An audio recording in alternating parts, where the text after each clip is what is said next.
Olá, hoje estaremos estudando mais um tema importante baseado no livro de Salmo. Hoje vai ser o capítulo 7 e o tema é: Você foi acusado injustamente? O Salmo 7 é considerado o primeiro dentre os salmos imprecatórios, que contém uma solicitação de juízo, calamidade ou maldição contra os inimigos do salmista, que são vistos como inimigos de Deus.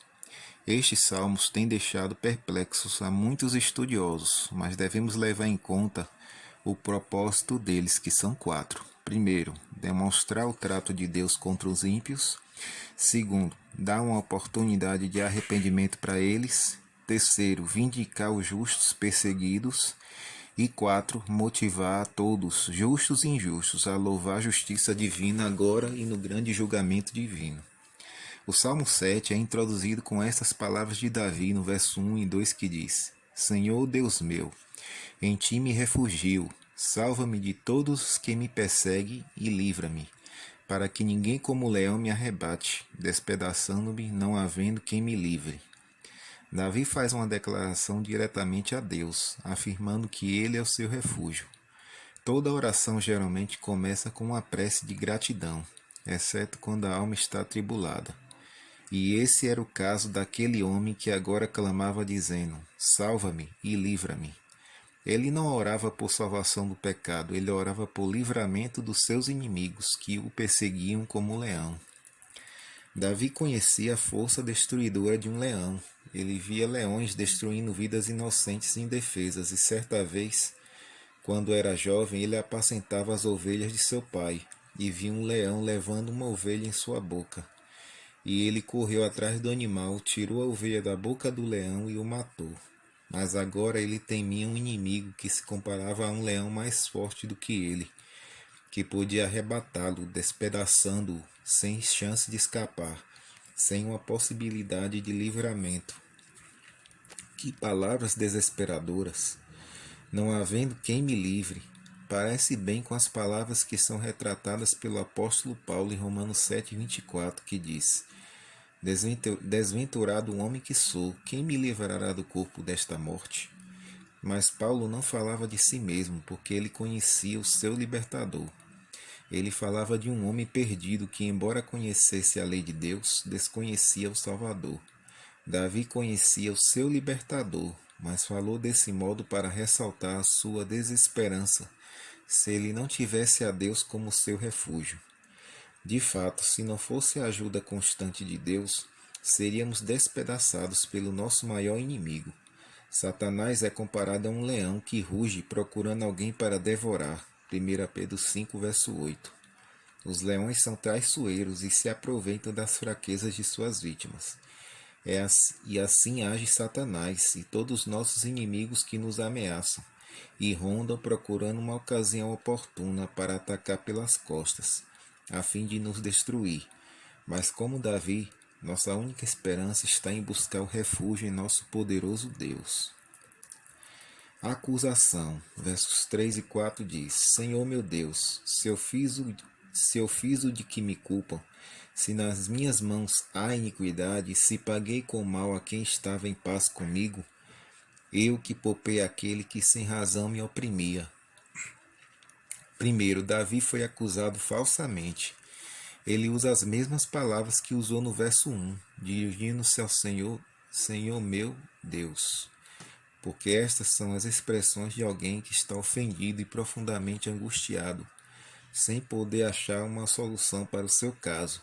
Ele diz: Se eu fiz o de que me culpam, ele estava sendo inculpado de alguma coisa que ele não praticara. 2. Davi afirma sua inocência. Diz ele: Se nas minhas mãos há iniquidade, ele se nega a confessar um pecado que ele não praticou. O tríplice uso da palavra se indica claramente a afirmação de sua fidelidade. Davi já havia feito um protesto diante de Jonatas, a quem dirigiu essas palavras: Que fiz eu? Qual é a minha culpa?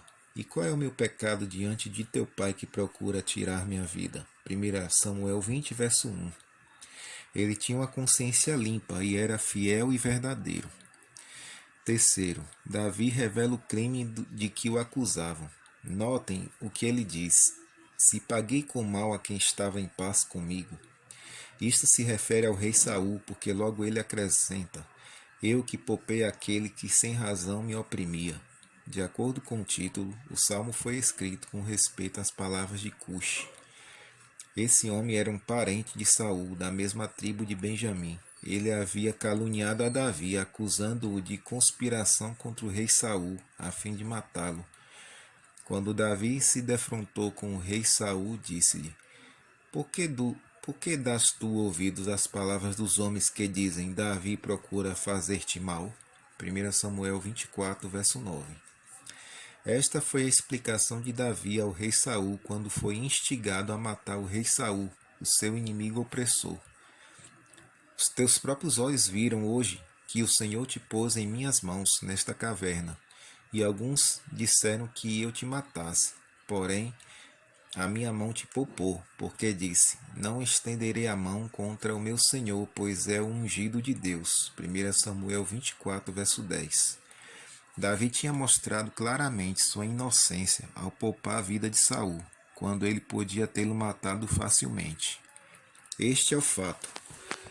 Acusação falsa de conspiração contra um homem de Deus que tinha misericórdia de até poupar a vida de um grande inimigo seu que procurava matá-lo a todo custo, em muitas ocasiões, vivendo a caça de minha vida como um leão. Assim era Davi. Não admira que fosse chamado de um homem segundo o coração de Deus. Atos 13, verso 22. Porque Deus é misericordioso até com seus piores inimigos, poupando a vida deles e dando-lhes oportunidade de se arrependerem, para serem salvos e viver eternamente com seu benfeitor. Davi faz o juramento de sua inocência. Davi disse no verso 5: se eu sou culpado, persiga o inimigo a minha alma e alcance-a, espezinhe o chão a minha vida e arraste no pó a minha glória. É como se diz hoje em dia: se eu fiz isso, quero que caia um raio do céu na minha cabeça. Isto é um juramento. Ele está disposto a sofrer se ele for culpado de alguma coisa de que é acusado. Isso indica que ele realmente é inocente e usa uma linguagem muito forte, quase em desespero, para se defender diante de Deus. Com efeito, o veneno da calúnia pode levar a vítima ao desespero ou à loucura. As palavras de Cuxi feriram os sentimentos de Davi, atacaram sua reputação e destruíram sua paz. Conta uma lenda que os animais um dia perguntaram desafiando a serpente: o leão, disseram eles, atira-se contra a presa, mata e a devora. O lobo estraçalha a ovelha que lhe serve de alimento. O tigre, quando faminto, ataca o carneiro e arrasta-o para o seu covil. Mas você, malvada serpente, o que faz? Pica a sua vítima e transmite o veneno para ela. Ora, que proveito você tira da sua perversidade peçonhenta? Contorcendo-se, responde a serpente: nada espero dos golpes venenosos que eu aplico. Do mal que faço, não tiro o menor proveito. Sigo traindo, envenenando, semeando a dor e a morte, mas não sou pior que o caluniador. A Bíblia diz que muitos outros foram caluniados, acusados injusta e falsamente, e sofreram muito por causa de pessoas perversas e invejosas. Eis aqui alguns exemplos de pessoas que foram acusadas de forma injusta.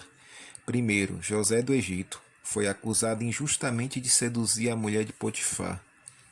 Segundo, Jeremias foi acusado de profetizar falsamente em nome do Senhor contra Jerusalém.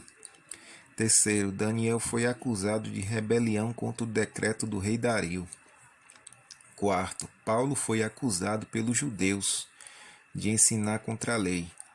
Quinto, Jesus Cristo foi acusado de blasfêmia, de traição e de insurreição contra Roma e foi açoitado para pacificar os acusadores. Era tempo de guerra. Aprisionaram um soldado que regressara ao acampamento vindo de uma mata próxima. Ele foi acusado de estar traindo seu exército, mantendo contato com o inimigo e foi levado à presença do comandante. O que você estava fazendo naquela mata àquela hora da noite? Perguntou o oficial. Fui ali para orar por mim, fazer uma oração ao meu Deus, respondeu o jovem. Não convencido, o comandante ordenou friamente que o jovem se ajoelhasse e orasse. Se você tem o hábito de orar tanto por auxílio, faça-o agora. Compreendendo que a acusação de traição poderia significar morte, o jovem caiu de joelhos e desabafou o coração diante de Deus. Foi patente, em vista de sua fervorosa conversa com o Senhor, que esta não era uma nova experiência em sua vida. Ao soltar ele as últimas palavras e abrir os olhos, viu uma nova expressão da fisionomia do comandante.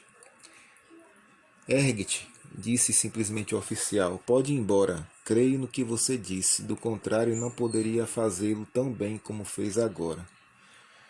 Disse o apóstolo Paulo que todos os cristãos sofrerão perseguição. Todos os que pretendem servir a Deus serão chamados a suportar as mais vis calúnias e falsas acusações. 2 Timóteo 3, verso 12.